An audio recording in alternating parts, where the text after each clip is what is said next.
I think as far as prices go, they will eventually stop raising rates. When they do that, it's going to let all the risk on assets start going up. Crypto will go up the most. Okay. As long as you have a 30% discount on Grayscale Bitcoin, which holds 3% of all the Bitcoin, you are not going to get a bull market. And right now, the Grayscale discount is like 32 or 33%. So you can give Grayscale money for fake Bitcoin. If Grayscale is a trust company that holds 3% of all the Bitcoin, the trust company that holds them, and they charge like 2% override fee a year. So they make like $600 million a year net just sitting on everyone else's Bitcoin, which is a pretty good deal for them. You can buy shares in their company that don't give you any right to the underlying Bitcoin.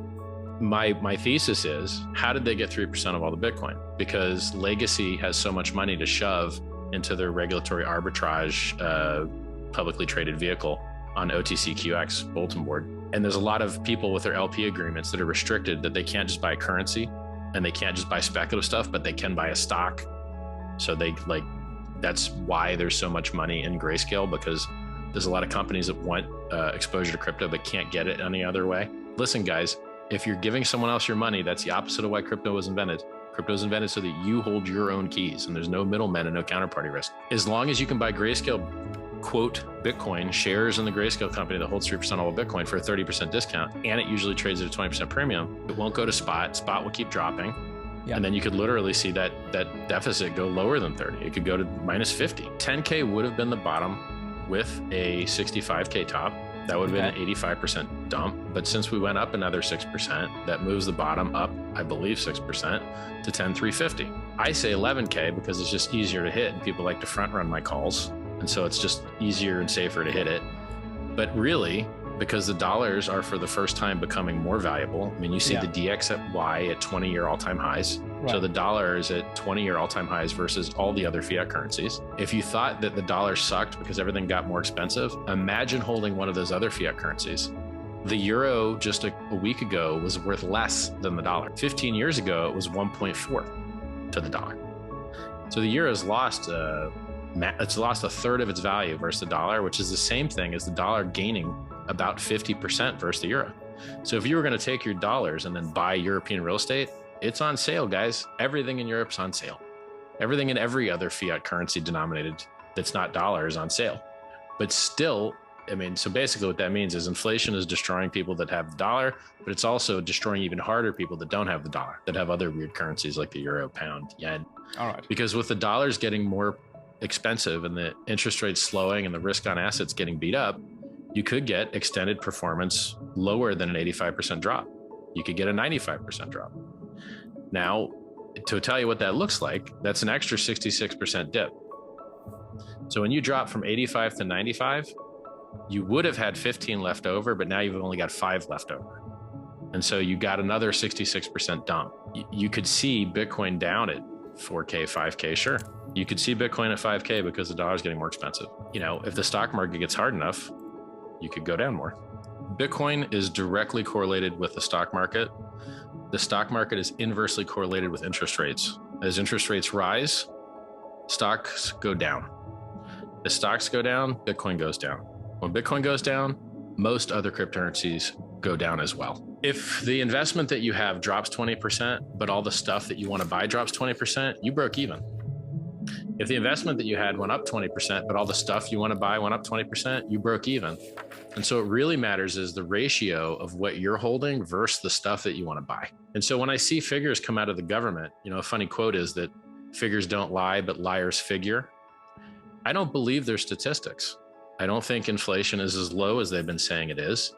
And I don't really care about this, GDP growth or not growth. You know, I don't know what a gallon of milk costs. I'm too rich to care anymore. But I care about what luxury goods cost. And I care about what crypto costs. Because, you know, people talk about stocks. I mean, look, Ethereum went up like 16 or 17% today.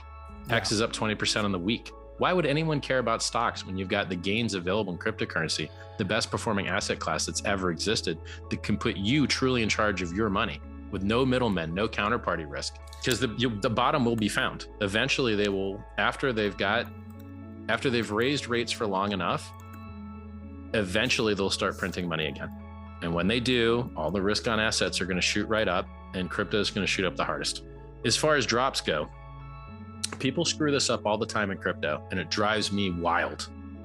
They hide. Remember how I said figures don't lie, but liars figure? Here's this misleading garbage that I see from the media and the idiots in the cryptocurrency space constantly. They talk about the drops. Bitcoin dropped 75, Ethereum dropped 85, Hex dropped 95. Cool, great. To any new person, that sounds like a terrible investment. But wait a second, how much are they up? Well, I don't know. When I was mining Bitcoin, they were 50 cents. When I bought Bitcoin, it was $30. Well, now they're $22,000.